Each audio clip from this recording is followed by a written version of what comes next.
Welcome to T-SAT. This is Bhushan Govindula. ఈరోజు మనం జనరల్స్లో భాగంగా మనకు ఇవ్వబడిన culture and heritage of India అంటున్నాం. మరి ఇందులో భాగంగా ఎగ్జామినర్ క్వశ్చన్ ఏ విధంగా ప్రిపేర్ చేయవచ్చు? ఒకటి, భారతదేశ చరిత్ర వారసత్వం ఆధారంగా క్వశ్చన్ ప్రిపేర్ చేయవచ్చు. లేదు, అదే వారసత్వాన్ని అదే సంస్కృతిని తెలంగాణ కోణంలో తీసుకొని కూడా ప్రిపేర్ చేసే అవకాశం ఉంటుంది. సో దానికి సంబంధించి గమనిస్తే ఇక్కడ తెలంగాణకు సంబంధించి భారతదేశాన్ని ప్రస్తావిస్తూ భారతీయ సమాజంలో తెలంగాణకు చెందిన చరిత్ర సంస్కృతిని ప్రస్తావిస్తూ ప్రశ్నలు ప్రిపేర్ చేయవచ్చు. ఏ విధంగా? ఒకటో క్వశ్చన్ కనుక గమనిస్తే, భారతీయ సమాజంలో తెలంగాణ విశిష్టమైన సంస్కృతిని మరియు గొప్ప వాస్తుకళా సంపదను కలిగి ఉంది అన్నాం. ఎస్, అది తెలంగాణ ప్రాంతంలో కూడా కనబడుతుంది. 2014 తెలంగాణ రాష్ట్ర ఏర్పాటు తర్వాత ఏర్పడిన ప్రభుత్వాలు చేపట్టిన చర్యలే ప్రపంచ స్థాయిలో తెలంగాణ సమాజానికి ఒక గుర్తింపును ఇచ్చాయి. విశ్లేషించండి అంటున్నాం. ఎప్పుడైతే తెలంగాణ ఉద్యమం 6 దశాబ్దాల కాలంలో 66 సంవత్సరాలు కొనసాగిందో, అలాంటి సందర్భంలోనే ఈ సంస్కృతిని, ఈ వారసత్వాన్ని ప్రతిబింబించే ప్రయత్నం చేశారు. Telangana history Congress, Telangana history society వంటి సంస్థలు ఏం చేశాయి? ఈ సంస్కృతి వారసత్వాన్ని ప్రతిబింబించే ప్రయత్నం చేశాయి. అలాంటి ప్రయత్నమే 2014 తర్వాత ఏర్పడిన ప్రభుత్వాలు కూడా కొనసాగించడం జరిగింది. అలాంటి క్రమంలోనే మనకు తెలంగాణ తల్లి అనేది వెలుగులోకి వచ్చింది. చూడండి. సో ఇవన్నీ మనం ఇక్కడ గమనించాల్సి వస్తుంది. ఇక్కడ ఏమన్నాను క్లియర్గా, ప్రపంచ స్థాయిలో తెలంగాణ సమాజానికి ఒక గుర్తింపు అంటున్నాం. 2021 జూలై నెల నాటికి రామప్ప అనేది ప్రపంచ వారసత్వ హెరిటేజ్ జాబితాలో అది చోటు సంపాదించుకోవడం జరుగుతుంది. ఆనాటి కేంద్ర ప్రభుత్వం 3 అంశాలను ప్రాతిపదికగా తీసుకొని రామప్ప దేవాలయాన్ని ఆ లిస్టులోకి పంపించడం జరిగింది. దాదాపు 250 కట్టడాలు పోటీ పడినప్పటికీ అందులో వారసత్వ సంస్థగా రామప్ప గుర్తించబడింది. ఆ నేపథ్యాన్ని ఇక్కడ రాయాలి. రెండోది గమనిస్తే, దీని మీద రెండో క్వశ్చన్ కనుక గమనిస్తే, వాస్తుకళా నిర్మాణాలలో తెలంగాణ ప్రత్యేక వాస్తుకళా నిర్మాణాలను కలిగి ఉంది. ఎస్, ఏ విధమైన హిందూ వారసత్వాన్ని కలిగి ఉంది, ఇండో ఇస్లామిక్ వారసత్వాన్ని కలిగి ఉంది. ఒక చార్మినార్ని, ఒక చౌముల్లా ప్యాలెస్ని, ఒక మక్కా మసీదుని గమనిస్తే మనకు క్లారిటీ వస్తుంది. ఒక కుతుబ్ షాహీ టోముని, ఒక పాయిగా టోముని గమనిస్తే కనబడుతుంది. ఒక భువనగిరి కోటని, ఒక వరంగల్ కోటని గమనిస్తే ఈ చర్యలు కనబడతాయి. కాబట్టి క్లియర్గా ఏం మెన్షన్ చేశాడు ఇక్కడ? వాస్తుకళా నిర్మాణాలలో తెలంగాణ ప్రత్యేక వాస్తుకళా నిర్మాణాలను కలిగి ఉంది అన్నాడు. రాష్ట్ర ఏర్పాటు తర్వాత ఏర్పడిన ప్రభుత్వాలు చేపట్టిన చర్యల ఫలితమే రామప్ప వంటి దేవాలయాలు ప్రపంచ స్థాయి గుర్తింపును పొందాయి. ఈ నేపథ్యంలో వారసత్వ సంపద, పర్యాటక అభివృద్ధికి ప్రభుత్వం చేపట్టిన చర్యలను విశ్లేషించండి అంటున్నాం. అంటే ప్రభుత్వం 2014 తర్వాత వారసత్వాన్ని, ఈ సంస్కృతిని అభివృద్ధి చేసే క్రమంలో, విస్తారం చేసే క్రమంలో ఎలాంటి చర్యలను తీసుకోవడం జరిగింది, వాటిని ప్రస్తావిస్తూ రాయాలి. అంటే ఈ 2 క్వశ్చన్లకు ఆన్సర్ ఒకే విధంగా రాయాల్సి వస్తుంది. దాని యొక్క అంతర్లీనం ఏంటి? క్వశ్చన్ ఎగ్జామినర్ మన దగ్గర నుండి కోరుకునేది ఏంటి అంటే, ఆ సమస్యను లోతుగా, అందులో చరిత్ర అంటే ఏంటిది, సంస్కృతి అంటే ఏంటిది, వారసత్వం అంటే ఏంటిది, డెఫినేషన్ రాస్తూ వాటిని లోతుగా విశ్లేషించవలసి ఉంటుంది. అలాంటి క్రమంలో ప్రభుత్వం యొక్క చర్యలను రాస్తూ కంక్లూజన్ చేయవలసి ఉంటుంది. ఇప్పుడు ఇక్కడ గమనిస్తే ఇందులో మనకు క్లియర్గా ఏమన్నాడు? వారసత్వము అంటున్నాడు, సంస్కృతి అంటున్నాడు. వీటికి డెఫినేషన్ ఇవ్వగలగాలి. మరి ఇంట్రడక్షన్ ఏ విధంగా రాస్తాం? సో భారతీయ సమాజంలో తెలంగాణ రాష్ట్రానికి, దక్కన్ కేంద్రంగా ఏర్పడిన తెలంగాణ రాష్ట్రానికి ప్రత్యేకమైన విశిష్టతను కలిగి ఉంది. ప్రత్యేకంగా ఈ విశిష్టత వారసత్వం, సంపద, సృష్టిలో మనకు స్పష్టంగా కనబడుతుంది. క్లియర్గా రాసాం, ఇంట్రడక్షన్ రాసాం. అంటే భారతదేశంలో తెలంగాణను ప్రత్యేకంగా ప్రస్తావిస్తూ ఆ ఇంట్రడక్షన్ అనేది క్లియర్గా ఇస్తున్నాం. ఏమని ఇస్తున్నాం? సింపుల్గా, భారతీయ సమాజంలో తెలంగాణ సమాజం ప్రత్యేకమైన వారసత్వ సంపదని, సాంస్కృతిక అంశాలను కలిగి ఉంది రాస్తాం. ఇప్పుడు ఇక్కడ సంస్కృతి అంటే ఏంటిదో డెఫినేషన్ రాయాలి. So what is meaning of culture అంటున్నాం. సో కల్చర్ అంటే ఏంటిది? ఒక జీవన విధానము అవుతుంది. అది ఒక ప్రాంతానికి సంబంధించి ఉండవచ్చు, ఒక రాష్ట్రానికి సంబంధించి ఉండవచ్చు, ఒక దేశానికి సంబంధించి ఉండవచ్చు, ఒక సమాజం మొత్తాన్ని ప్రతిబింబిస్తూ కూడా ఉండవచ్చు. దాన్నే మనం సింపుల్గా ఏమంటున్నాం? సంస్కృతి అంటే జీవన విధానము అవుతుంది. The way of living nature అంటున్నాం. ద వే ఆఫ్ లివింగ్నే మనము జీవన విధానము అంటున్నాం. మరి ఇలాంటి సంస్కృతిలో ఏ అంశాలు మిళితమై ఉంటాయి? సంస్కృతిని మనం ఏ విధంగా తెలుసుకోవచ్చు? ఒక ప్రాంతం, ఒక రాష్ట్రం, ఒక దేశం యొక్క సంస్కృతిని మనం తెలుసుకోవడానికి ఏ అంశాలను పరిశీలించవలసి ఉంటుందో అందులో చెప్పాలి. అంటే ఇప్పుడు సంస్కృతి అనేది ఒక జీవన విధానం, దీనిలో అనేక అంశాల కలయికగా ఉండడం జరుగుతుంది. మరి ఆ అంశాలు ఏమై ఉండవచ్చు అంటే, మతం అనేది ఉంటుంది, భాష అనేది ఉంటుంది, వాస్తు అనేది ఉంటుంది, సాహిత్యము అనేది ఉంటుంది, కట్టడాలు అనేవి ఉంటాయి, స్మారక నిర్మాణాలు అనేవి ఉంటాయి, నాట్యము అనేది ఉంటుంది, సంగీతము అనేది ఉంటుంది, చిత్రలేఖనం కూడా అందులో భాగంగా ఉంటాయి, జానపద కళలు కూడా భాగంగా ఉంటాయి.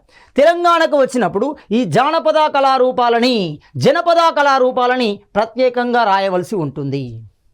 భారతీయ చరిత్రలోనే కనబడని కొన్ని ప్రత్యేకమైన జనపద రూపాలు, జానపద రూపాలు, వాళ్ళనే మనం ఏమంటున్నాం, రైట్, ఉన్నత వృత్తులను యాచించి ఉండే వ్యక్తులు, ఆధారపడి ఉండే వ్యక్తులు మనకు అక్కడ క్లియర్గా గమనిస్తుంది. ఒక యానాదులు కానీ, ఒక ఎరకల కానీ, ఒక భైన్లా కానీ, రైట్, ఇలాంటి వ్యక్తులు మనకి ఇక్కడ ప్రత్యేకంగా తెలంగాణ సమాజంలో ఉంటాయి. వాటిని ప్రస్తావిస్తూ మనం ఎస్సేని రాయవలసి ఉంటుంది. ఇప్పుడు ఇంట్రడక్షన్లో క్లియర్గా ఏం చేసాం, భారతదేశంలో తెలంగాణకు ఉన్న ప్రత్యేకతను రాస్తూ కింద సంస్కృతి అంటే ఏంటో రాసాం. రెండవది వారసత్వము అంటే ఏంటి. సో వారసత్వము అంటే ఏంటిది? సింపుల్గా వారసత్వము అనేది తరతరాల నుండి మనకు ఆపాదించబడిన అంశాన్ని సూచించడం జరుగుతుంది.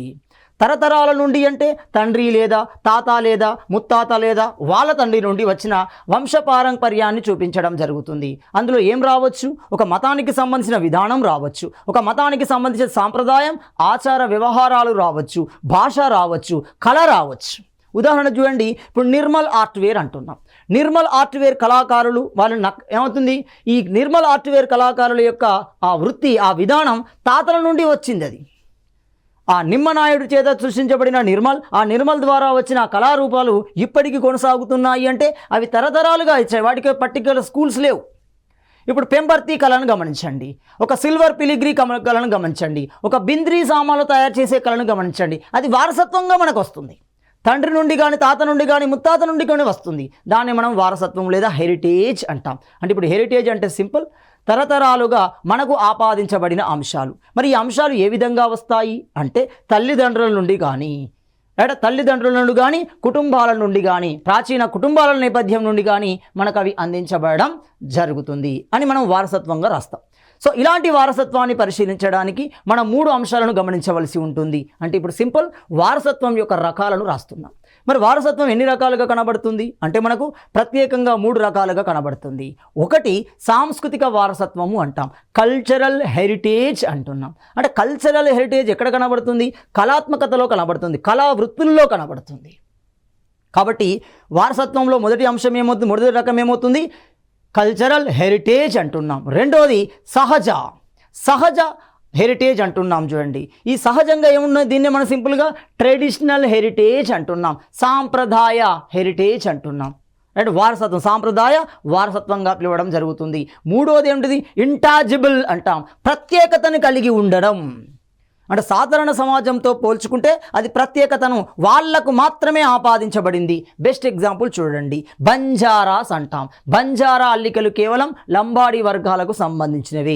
సిల్వర్ పిలిగ్రీ కేవలం కొన్ని వృత్తులకు మాత్రమే సంబంధించింది. పోచంపల్లి శారీస్ ఆ ప్రాంతానికి సంబంధించిన వ్యక్తులే.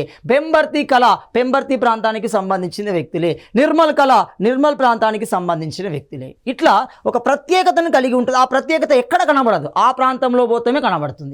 ఆ ప్రాంతం యొక్క వ్యక్తులకి, సమాజానికి మాత్రమే యాప్ట్ అవుతుంది. దాన్ని ఇంటాజిబుల్ వారసత్వంగా పిలుస్తాం. ఇలా వారసత్వాన్ని 3 రకాలుగా విభజించడం జరుగుతుంది. ఆ విషయాన్ని రాస్తున్నాం. అంతేకాకుండా మరి ఇలాంటి చరిత్ర వారసత్వాన్ని పరిరక్షించడం కోసం భారత ప్రభుత్వం ఎలాంటి చర్యలు చేపట్టింది, వాటికి సంబంధించిన అంశాలను ఎక్కడ పొందుపరిచింది అంటే సింపుల్, చరిత్ర వారసత్వం సంస్కృతిని పరిరక్షించడం కోసం భారత ప్రభుత్వం సంబంధిత అంశాలని రాజ్యాంగపరంగా శాసనబద్ధంగా అందించడం జరుగుతుంది అని నెక్స్ట్ స్టెప్లో రాస్తున్నాం. మరి రాజ్యాంగబద్ధంగా ఏమున్నాయి? రాజ్యాంగంలో ఉండే 3 ప్రధాన అంశాలు ఏమవుతున్నాయి? 1 ప్రాథమిక హక్కులు, 2 ప్రాథమిక విధులు, 3 ఆదేశిక సూత్రాలు అంటున్నాం. వీటిలో అంతర్లీనంగా కూడా ఉంచడం జరిగింది. అంతర్లీనంగా సంస్కృతిని, వారసత్వాన్ని పరిరక్షించే చర్యలు తీసుకొచ్చింది. ఉదాహరణకి మత పరిరక్షణ చర్యలు మనకు ప్రాథమిక హక్కుల్లో కనబడతాయి. చూడండి, మతాన్ని, భాషని, సంస్కృతిని కాపాడే హక్కు మనకి 25 నుండి 30 ఆర్టికల్లో మనకు స్పష్టంగా కనబడుతుంది. కాబట్టి ప్రాథమిక హక్కుల్లో కూడా ఈ అంశాన్ని చేర్చారు.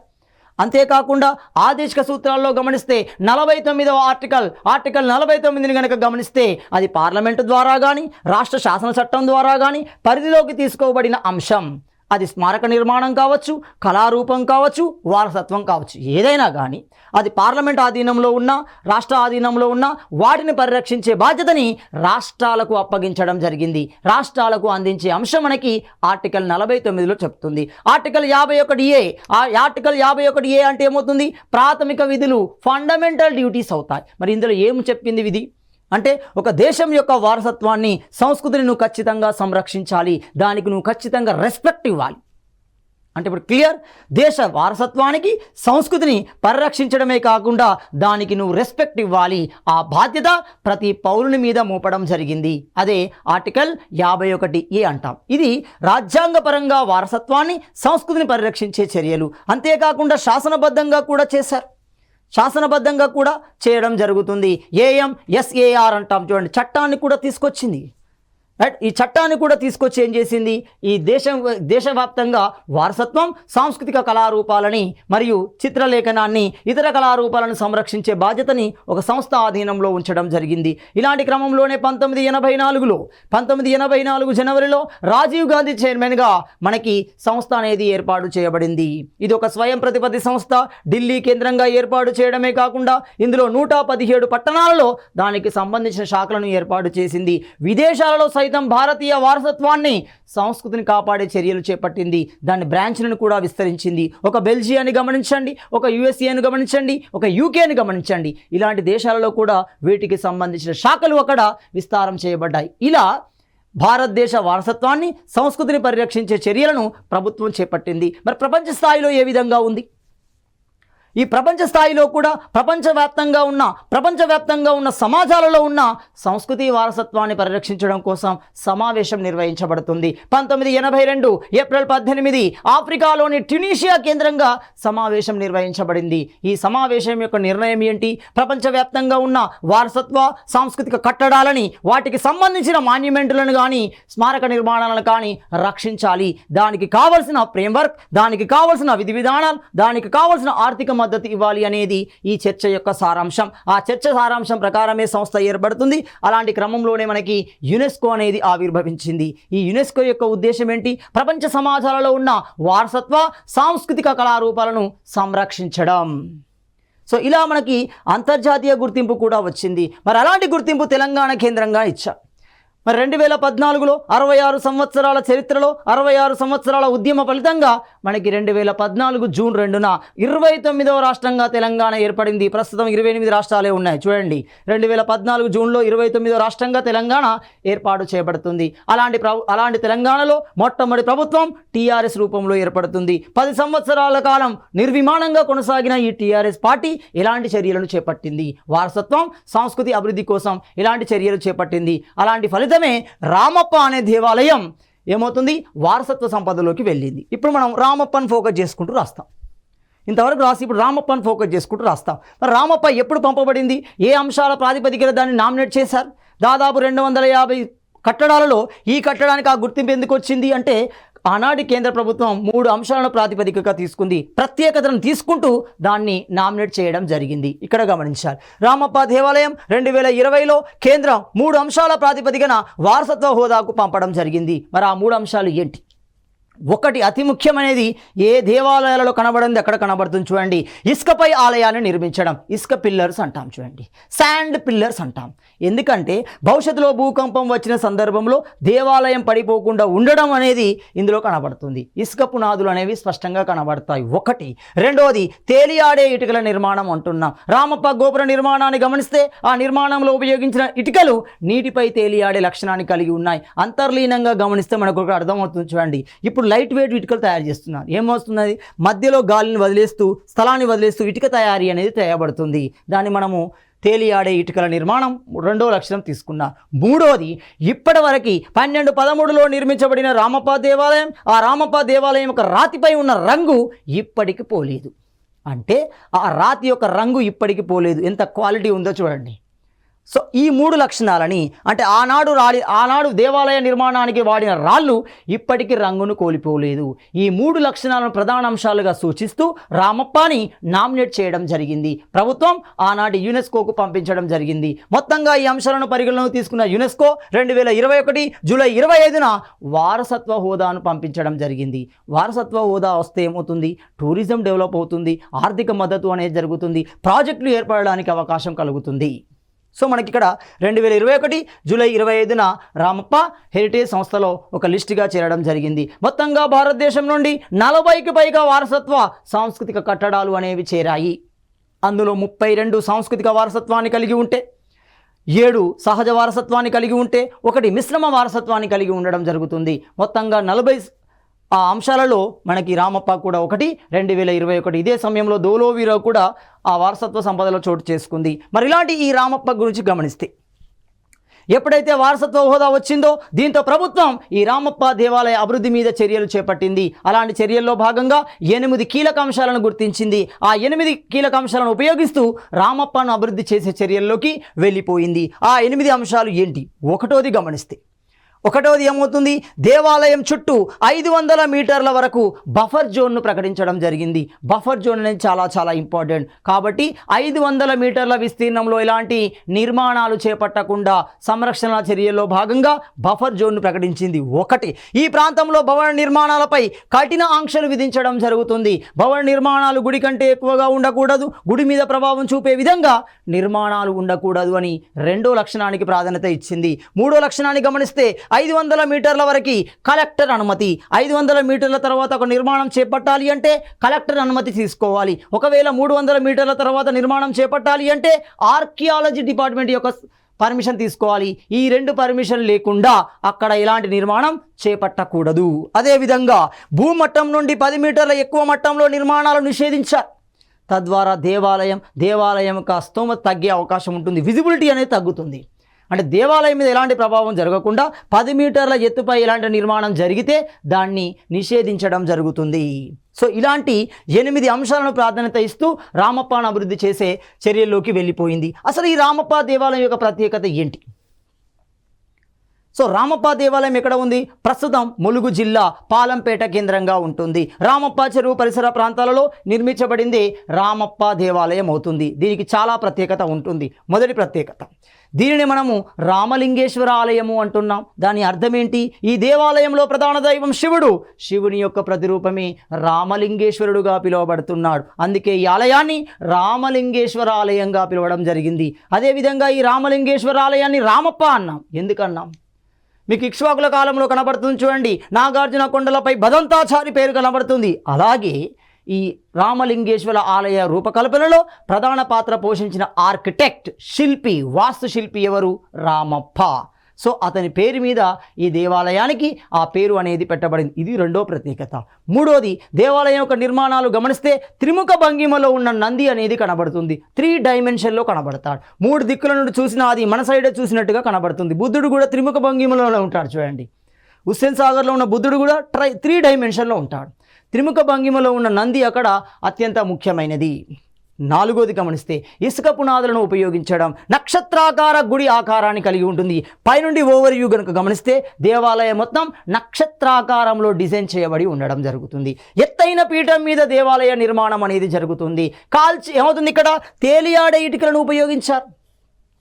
నీటిపై తేలియాడే ఇటుకలను గోపుర నిర్మాణంలో ఉపయోగించడం జరిగింది. అలాంటివి మనకు కనబడతాయి. అలంకరణ స్తంభాలు కనబడతాయి. స్తంభాలు మొత్తం వివిధ రకాల శిల్పాలతో అలంకరించబడతాయి. అలాంటి శిల్పాలు ఏంటి? మనం జయాపసేనాని రాసిన నృత్యరత్నావళిని గమనించవచ్చు. ఆ నృత్యరత్నావళిలో పేర్కొనబడిన మందాకిని, మదనిక, నాగిని, మదనిక, నాగిని వంటి నాట్య కళాకారుని యొక్క భంగిమలని దాని మీద చెక్కడం జరిగింది. వాటిని గమనించిన నటరాజ రామకృష్ణ వాటిని ఆధారంగా చేసుకొని తానుకున్న పరిజ్ఞానంతో నేటి పేరిణి నృత్యాన్ని క్రియేట్ చేయడం జరుగుతుంది. సో మనకి దేవాలయంలో ప్రత్యేకతలు కనబడుతున్నాయి. మరి ఇలాంటి దేవాలయాన్ని ఎవరు ఎప్పుడు నిర్మించారు అంటే గణపతి దేవుని కాలంలో అతని యొక్క ప్రధాన సేనాధిపతి రేచర్ల రుద్రుడు 1213 సంవత్సరంలో నిర్మించడం జరిగింది. దీని సమీపంలో అతిపెద్ద చెరువే రామప్ప చెరువు. ఇది రామప్ప దేవాలయానికి సంబంధించిన ప్రత్యేకతలు. సో మరి తెలంగాణ సంస్కృతి వారసత్వం మనకు ఎక్కడ కనబడుతుంది? తెలంగాణ వారసత్వం, తెలంగాణ సంస్కృతి మనకు ప్రధానంగా 4 అంశాలను మనం పరిశీలించవచ్చు. అందులో మొట్టమొదటి అంశాన్ని కనుక గమనిస్తే 1 వారసత్వ కట్టడాలు అంటున్నాం. వారసత్వంగా హెరిటేజ్గా వచ్చినవి అంటే రాజరికంలో వచ్చినవి. కాకతీయుల కాలం, శాతవాహనుల కాలం, ఇక్ష్వాకుల కాలం, ఇలా కుతుబ్షాహీ కాలం, నిజాం కాలం, అవి వారసత్వ కట్టడాలు అవుతాయి. చార్మినార్ వారసత్వ కట్టడమే అవుతుంది. అదేవిధంగా మతపరమైన కట్టడాలలో కనబడవచ్చు. అంటే తెలంగాణ వారసత్వం, తెలంగాణ సంస్కృతి మనకి 1 వారసత్వ కట్టడాలలో కనబడుతుంది, 2 మతపరమైన కట్టడాల్లో కనబడుతుంది, 3 జలపాతాలలో కనబడుతుంది, 4 ఇతర నిర్మాణాలు. అంటే సింపుల్గా మనం డివైడ్ చేసుకున్నాం. అంటే తెలంగాణ కేంద్రంగా వారసత్వ సంస్కృతి అనేది మనం ప్రధానంగా 4 అంశాలుగా పొందుపరుస్తూ, అందులో మొదటిది వారసత్వ కట్టడాలు, 2 మతపరమైన కట్టడాలు, 3 జలపాతాలు, 4 ఇతర నిర్మాణంలో మనకు ప్రస్ఫుటంగా కనబడుతుంది. ఒక్కొక్క విషయాన్ని గమనించాలి. ఇప్పుడు వారసత్వ కట్టడాలను కనుక గమనిస్తే ఏమొస్తాయి? వారసత్వ కట్టడంలో భాగంగా తెలంగాణ కేంద్రంగా ఉన్న వారసత్వ కట్టడాలు ఏమొస్తున్నాయి? ఒకటి చార్ మినార్ అంటాం. చార్ అంటే 4, ప్రకృతిలోని 4 దిక్కులను ప్రతిబింబిస్తూ చార్ మినార్ అనే విధానాన్ని తీసుకొచ్చారు. ఎక్కడిది? ఇది ఇరాన్ సాంప్రదాయం, పర్షియా సాంప్రదాయం అవుతుంది. అది మన సాంప్రదాయం కాదు. మైదాన్ ఈ నక్ష్ జహాన్ ఇస్పహాన్ నగర మోడల్ను ఆధారంగా చేసుకుంటూ హైదరాబాద్ నగరాన్ని రూపొందించారు. చార్మినార్ కూడలిని మైదాన్ ఈ నక్ష్ జహాన్ ఆధారంగా మనకు చార్మినార్ నిర్మించబడుతుంది. కుతుబ్ షాహీ కాలంలో మహమ్మద్ కులీ కుతుబ్ షా అంటున్నాం. ఈ మహమ్మద్ కులీ కుతుబ్ షా కాలంలో చార్మినార్ ఇది ఒక వారసత్వ కట్టడమే అవుతుంది. ఒక గోల్కొండ కోట గమనించవచ్చు, ఒక కుతుబ్ మినార్ గమనించవచ్చు, ఒక పాయిగా సమాధులు గమనించవచ్చు. ఎవరి పాయిగాస్? నిజాం కాలంలో భూస్వాములు కులీనులే పాయిగాలు అవుతారు. కుతుబ్ షాహీ టోమ్స్, కుతుబ్ షాహీ సమాధులు ప్రపంచంలో ఎక్కడా లేకుండా ఒక రాజవంశానికి సంబంధించిన వ్యక్తుల సమాధులు ఒకే దగ్గర ఉండడం, అందంగా నిర్మించబడడం అనేది ఎక్కడా కనబడదు, ఇక్కడ మాత్రమే కనబడుతుంది. వాటిని కుతుబ్ షాహీ సమాధులు అన్నాం. రెండవది ఓవైసీ హాస్పిటల్ దగ్గర చూస్తే మీకు పాయిగా సమాధులు కనబడతాయి. నిజాం కాలంలో ఉన్న కులీనులు బలవంతులు ఎవరవుతున్నారు అంటే పాయిగాస్. ఇవన్నీ మనకి ఇక్కడ వారసత్వ కట్టడాలు. 1 చార్మినార్, 2 గోల్కొండ, 3 కుతుబ్ మినార్, 4ది పాయిగా సమాధులు, 5 హౌముల్లా ప్యాలెస్, 6 పలక్నామా ప్యాలెస్, 7 భువనగిరి కోట. ఇవన్నీ మనకి వారసత్వ కట్టడాల్లో వస్తాయి. భువనగిరి కోటను ఎందుకు గమనించవచ్చు? ఈ భువనగిరి కోట మనకి ఎవరు? కాకతీయ పతనానంతరం ఏర్పడిన వెలమరాజుల కాలంలో వారిని మనం పద్మనాయకులు అంటాం. దేవరకొండ, నల్గొండ ప్రాంతాలను ఆధారంగా చేసుకొని పరిపాలించడం జరుగుతుంది. దేవరకొండ అన్నం చూడండి. సో ఆ ప్రాంతాలను పరిపాలించిన వ్యక్తులే క్రమంగా భువనగిరి కోటను ఏర్పాటు చేస్తున్నారు. రామగిరి కోటను వాళ్ళే ఏర్పాటు చేస్తారు. ఇలాంటివి మనకి వారసత్వ కట్టడాల్లో భాగంగా ఉంటున్నాయి. చౌ ముల్లా ప్యాలెస్, చౌ అంటే 4 అన్నట్టు. చౌ ముల్లా ప్యాలెస్, దాన్ని ఆకాశ అద్దంగా పిలుస్తున్నాం. అలాంటివి వారసత్వ కట్టడాల్లో భాగంగా ఉంటున్నాయి. అదేవిధంగా మతపరమైన నిర్మాణాలు అంటున్నాం. మతానికి ప్రతిబింబించే, మత వారసత్వాన్ని, మత సంస్కృతిని ప్రతిబింబించే నిర్మాణాలు కూడా ఈ కాలంలో నిర్మించబడ్డాయి. మతపరమైన నిర్మాణాలు, 1 కొలనుపాక, దాన్ని కుల్ పాక అంటాం. కొలనుపాక లేదా కుల్ పాక జైన మతాన్ని ప్రతిబింబించడం జరుగుతుంది. జైనంలో భాగంగా దిగంబర జైనాన్ని ప్రతిబింబించడం జరుగుతుంది. దిగంబర రూపంలో ఉన్న వర్ధమానుని యొక్క విగ్రహం ఇక్కడ ప్రత్యేకత. దట్ ఈస్ కుల్ పాక లేదా కొలనుపాక. 1 యాదాద్రి అంటున్నాం, యాదగిరి నరసింహస్వామి అంటున్నాం. తెలంగాణ తిరుపతిగా ప్రస్తుతం అది పిలువబడుతుంది. అంతకంటే ముందే మనకి మహబూబ్ నగర్ కేంద్రంగా ఉంది. ప్రస్తుతం అది తెలంగాణ తిరుపతిగా ప్రసిద్ధి చెందిన ప్రాంతం యాదాద్రి, యాదగిరి గుట్ట అంటున్నాం. 2 1000 స్తంభాల గుడి మతపరమైనది. ఏ మతాన్ని చూపిస్తుంది? ఇక్కడ కొలనుపాక జైన మతాన్ని చూపిస్తే, యాదాద్రి వైష్ణవ మతాన్ని చూపిస్తే, 1000 స్తంభాల గుడి శైవ మతాన్ని చూపించడం జరుగుతుంది. కాకతీయ స్థాపనకి, కాకతీయ స్వతంత్ర స్థాపనకి గుర్తుగా 1000 స్తంభాల గుడి ఉంటుంది. ఎక్కడా లేని విధమైన లక్షణాన్ని కలిగింది. ఏ లక్షణం 1000 స్తంభాల గుడిలో?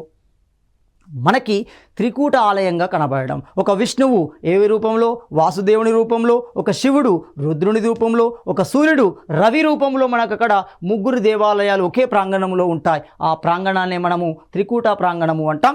అలాంటి త్రికూట ఆలయమే 1000 స్తంభాల గుడి అవుతుంది. అదేవిధంగా రామప్ప దేవాలయం, రామప్ప దేవాలయం దేనికి సంబంధించింది? శైవ మతానికి సంబంధించింది. రామలింగేశ్వర ఆలయం ప్రధాన ఆలయంగా ఉంది రామప్ప దేవాలయం. భద్రాచలం అంటున్నాం, వైష్ణవ సంప్రదాయానికి సంబంధించింది. ముఖ్యంగా కుతుబ్ షాహీల కాలంలో హసన్ తానీషా, కుతుబ్ షాహీ చివరి సుల్తాన్ హసన్ తానీషా, అతని కాలంలో కంచర్ల గోపన్నగా పిలువబడే భక్త రామదాసు, అలాంటి భక్త రామదాస్ చేత గోదావరి నది ఒడ్డున ఏర్పాటు చేయబడిన రామ ఆలయమే భద్రాచల ఆలయం అంటున్నాం. దాన్ని ప్రస్తుతం సీతారామ స్వామి ఆలయంగా పిలవడం జరుగుతుంది. వేములవాడ అంటున్నాం. ఇది జైనం కాలక్రమంలో శైవంగా రూపాంతరం చెందేదాన్ని చూపించడం జరుగుతుంది. వేములవాడ, దీనికి మరొక పేరే లేములవాడ అంటాం. వేములవాడ లేదా లేములవాడ ఏమవుతుంది? రాజరాజేశ్వర ఆలయం మనకి శైవ మతానికి ప్రతిబింబంగా ఉంటుంది. అదేవిధంగా బిర్లా టెంపుల్ అంటున్నాం, వైష్ణవ సాంప్రదాయమే. సో ఈ బిర్లా టెంపుల్ కూడా మనకు 2 కొండలపైన ఏర్పాటు చేయబడుతుంది. బిర్లా టెంపుల్ కూడా మతపరమైన కట్టడంగానే పిలువబడుతుంది. అదేవిధంగా నేలకొండపల్లి అనగానే బౌద్ధం యొక్క స్తూపం. మధ్యప్రదేశ్లోని సాంచి స్తూపం ఏ విధంగా ఉందో అలాంటి నమూనా మనకు నేలకొండపల్లిలో కనబడుతుంది. సో ఇది బౌద్ధ మతానికి ప్రతిబింబంగా ఉంటుంది. చూపించాం చూడండి, మతపరమైన విద్యాలలో జైనము, బౌద్ధము, వైష్ణము, శైవం, దీంతో పాటుగా కొండపల్లి అంటున్నాము, అదేవిధంగా మక్కా మసీద్ అంటున్నాము, మెదక్ చర్చ్ అంటున్నాము. క్రైస్తవ సాంప్రదాయాన్ని చూపిస్తుంది, క్రైస్తవ సాంప్రదాయాన్ని చూపించే మెదక్ చర్చ్, మక్కా మసీద్ అంటున్నాము. అంటే మహమ్మద్ ప్రవక్త యొక్క జననానికి సంబంధించిన ప్రదేశంలోని ఇటుకలను మరియు మహమ్మద్ ప్రవక్త యొక్క శరీర భాగాలను అక్కడ ఉంచడం జరుగుతుంది. గోర్లు, వెంట్రుకలు లాంటి కొన్ని భాగాలని ఇందులో పొందుపరిచారు. ఆ ప్రత్యేకత వస్తుంది అని. అంటే సాధారణ పేద ముస్లింలు, మక్కాకు వెళ్ళలేని ముస్లింలు ఇక్కడికి వచ్చి దర్శించుకున్నా సరిపోతుంది అని. సో క్లియర్గా మక్కా మసీద్, ఇస్లాం మతం, మెదక్ చర్చ్, క్రైస్తవ మతంతో పాటు హిందూ మతంలో ఉన్న వివిధ వర్గాలను ప్రతిబింబిస్తూ మతపరమైన నిర్మాణాలు కూడా తెలంగాణ నలుమూలలో విస్తరించి ఉన్నాయి. గమనించండి. నెక్స్ట్ గమనిస్తే జలపాతాలు అన్నాం. అనేక రకాల జలపాతాలు కూడా తెలంగాణ కేంద్రంగా విస్తారంగా ఉన్నాయి. కారణం, కోణలతో పాటుగా అరణ్యవాసాలతో పాటుగా గిరిజన జాతులు కూడా తెలంగాణలో నివసించడం. మొత్తంగా దేశంలో ఉన్న గిరిజన జాతుల్లో 705, 30కి పైగా గిరిజన జాతులు తెలంగాణలో ఉన్నాయి. ఎగ్జాక్ట్లీ అయితే 32 జాతులు మనకి తెలంగాణ కేంద్రంగా ఉంటాయి. సో మరి అలాంటి జాతుల యొక్క ప్రధాన నివాసాలు అరణ్యాలే. అలాంటి అరణ్యాలు అనేక జలపాతాలకు కారణమయ్యాయి. అనేక జలపాతాలకి అవి ప్రసిద్ధి చెందడం జరిగింది. మరి తెలంగాణ కేంద్రంగా ఉన్న జలపాతాలు ఏంటి? ఒకటి బొగోతా జలపాతం, వరంగల్ కేంద్రంగా ఉమ్మడి వరంగల్. కుంతాల జలపాతం ఉమ్మడి ఆదిలాబాద్. మల్లెల తీర్థం, నల్లమల ఫారెస్ట్. భీముని జలపాతం గూడూరు. బొచ్చెర జలపాతం లేదా పొచ్చెర అంటాం. పొచ్చెర జలపాతం ఎక్కడుంది? నిర్మల్ కేంద్రంగా. గాయత్రి జలపాతం ఉమ్మడి ఆదిలాబాద్ కేంద్రంగా ఉన్నాయి. ఇలా అనేక రకాల జలపాతాలు, తెలంగాణ నయాగరాలు తెలంగాణ కేంద్రంగా విస్తరించి ఉన్నాయి. ఇవి వారసత్వంలో భాగంగానే వర్షాకాలం రాగానే అది పర్యాటకుల ప్రాంతాలుగా మారిపోతున్నాయి. సో వీటితో పాటుగా మరి ఇతర అంశాలు కనుక గమనిస్తే, ఇతర అంశాలు ఏంటి? తెలంగాణ అనగానే జానపద కళారూపాలకు ప్రత్యేకత ఉంటుంది. ఏమవుతుంది? జానపద కళారూపాలలో చేతి వృత్తులు, హస్తకళా వృత్తులు అంటున్నాము. కుటీర పరిశ్రమలకు నిలయంగా కనబడుతుంది ఏమవుతుంది? తెలంగాణ ప్రాంతం. ఆ ప్రాంతంలో ఉన్న వస్తువులనే గోల్కొండ సింబల్గా ఈరోజు వాటిని అమ్మడం జరుగుతుంది. గోల్కొండ గుర్తుగా ఈ చేనేత కళా వృత్తులకి రాష్ట్రం సహాయాన్ని, ఆర్థిక సహాయాన్ని కూడా, మార్కెటింగ్ సదుపాయాన్ని కూడా అందించడం జరిగింది. మరి అలాంటి చేనేత వృత్తులలో ముఖ్యమైనవి ఏమవుతున్నాయి? నిర్మల్ కేంద్రంగా ఉండే నిర్మల్ ఆర్ట్వేర్. నిర్మల్ ఆర్ట్వేర్ అంటే ఒకటి కాదు, 3 సమూహంగా ఉంటుంది. సో ఇలాంటి నిర్మల్ ఆర్ట్వేర్ ఒకటి. రెండవది బింద్రీ సామాను లేదా బిద్రీ సామానులు అంటాం. బహుమని కాలంలో తెలంగాణ కేంద్రంగా వచ్చింది. సో అలాంటి బిద్రీ సామానులు లేదా బింద్రీ సామానులు హైదరాబాద్, చార్మినార్ పరిసరాల్లో కనబడతాయి. అంతేకాకుండా రైట్, వాటితో పాటుగా మనకి పెంబర్తి, సిల్వర్ పిలిగ్రీ, డోక్రా మెటల్, డెర్రీస్ వంటివి మనకి ఇతరాల్లో భాగంగా ఉంటాయి. మరి ఇలాంటి క్రమంలో తెలంగాణ ప్రభుత్వం ఈ చర్యలను అభివృద్ధి చేయడం కోసం, సో ఈ వారసత్వ సంపద, ఈ సాంస్కృతిక సంపదను అభివృద్ధి చేయడం కోసం మరి ఇలాంటి చర్యలను చేపట్టడం జరిగింది. అందులో మొట్టమొదటి చర్య ఏమవుతుంది? ప్రత్యేక పర్యాటక మండలాలు అంటున్నాం. స్పెషల్ టూరిజం జోన్స్ అంటున్నాం. స్పెషల్ టూరిజం జోన్స్ అంటున్నాం. ఎలా? ఒక్కొక్క జోన్ని 200 నుండి 500 ఎకరాలలో అభివృద్ధి చేయడానికి ప్రయత్నించింది. పీపీ అంటాం. పీపీ అంటే ప్రైవేట్ అండ్ ఏమవుతుంది? పబ్లిక్ పార్ట్నర్షిప్ అంటాం. ఇందులో పీపీ భాగస్వామ్యంలో ఏర్పాటు చేసే చర్యలు చేపడుతుంది. ఒకటో విషయం ఏమవుతుంది?